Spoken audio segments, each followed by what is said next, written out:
जनजातीय, इसमें कौन सा सही है और कौन सा व्यापक अर्थ वाला है, ये ऐसी ही संगोष्ठियों में सुनिश्चित होना चाहिए।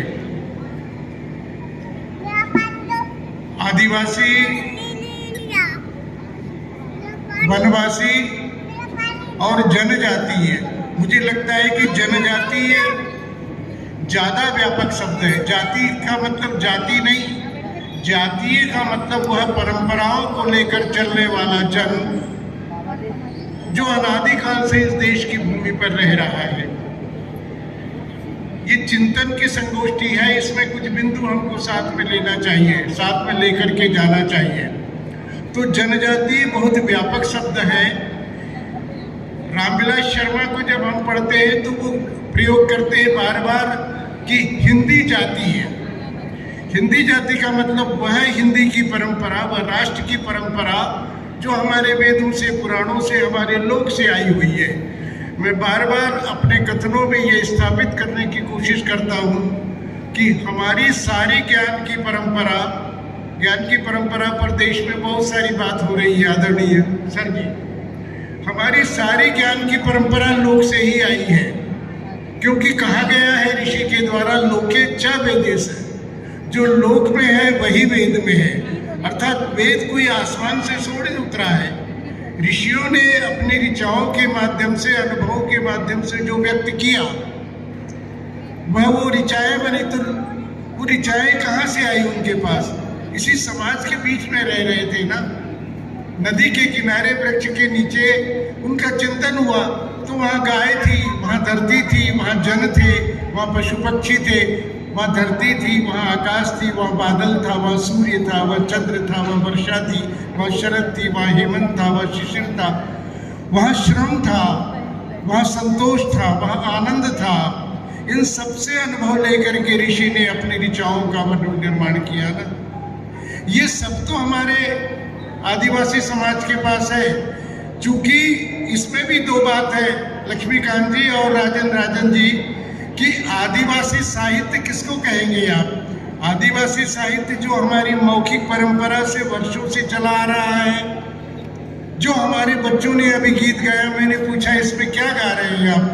बोले हम इतिहास गा रहे थे।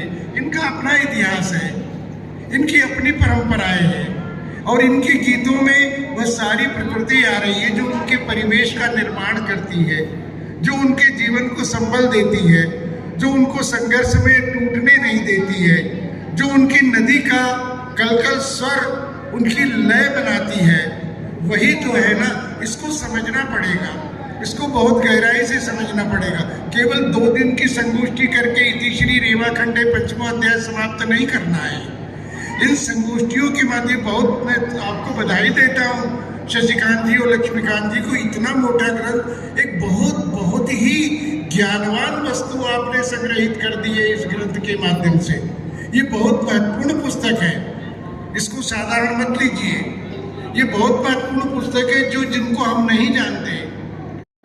हर ग्राम के एक देवता की पूजा होती है, चाहे वह कोई सा भी अनुष्ठान हो, और अनुष्ठान के साथ साथ धरती का अन्न। एक अवधारणा तो यह है कि मनुष्य की उत्पत्ति ही अन्न से हुई है, और एक उपनिषद कहती है अन्न ब्रह्म, अन्न ही ब्रह्म है।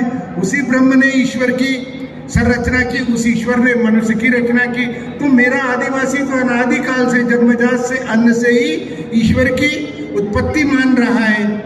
तो इन चीजों को हमको धरोहर रूप में, इस चीजों को प्रकाश में लाना है। इतनी व्यापक धारणा। हम वसुदेव कुटुंबकम की बात कर रहे हैं। वसुदेव कुटुंबकम में केवल मनुष्य नहीं आता, केवल सारी पृथ्वी के देश नहीं आते। वसुदेव कुटुंबकम में जीव जंतु सब आते। पशुओं के पालन पोषण तक ही आदिवासी समाज का चिंतन या परंपरा नहीं रहती। जितनी महत्वपूर्ण उनके लिए माता है, उतनी महत्वपूर्ण उनके लिए चींटी है, उतना ही महत्वपूर्ण उनके लिए हाथी है। अपनी आवश्यकता के अनुसार लकड़ी काट करके लाएंगे, आवश्यकता से अधिक वह लकड़ी काट करके नहीं लाएंगे। और हमने कितना संग्रह किया? ये सारी की सारी चीजें मूल रूप में निकलती। और संघर्ष में से, कर्म में से एक बिंदु मैंने निकाला, कर्म का एक सौंदर्य होता है। छठवां बिंदु सौंदर्य है इस पूरी की पूरी परंपरा का। सौंदर्य में से संतोष निकला है। हमारे ऋषि मुनि कहते हैं, कबीर कहता है, जब आवे संतोष तो संतोष तो उस झोपड़ी में रहने वाले आदिवासी के पास संतोष क्या होता है उससे सीखिए। ये संतोष की अवधारणा पूरी की पूरी ज्ञान परंपरा में, यदि संतोष से कर्म निकला, कर्म में से संतोष निकला, संतोष जो आया फिर वो आनंद की आया। देखिए वेद क्या कहता है, उपनिषद क्या कहती है।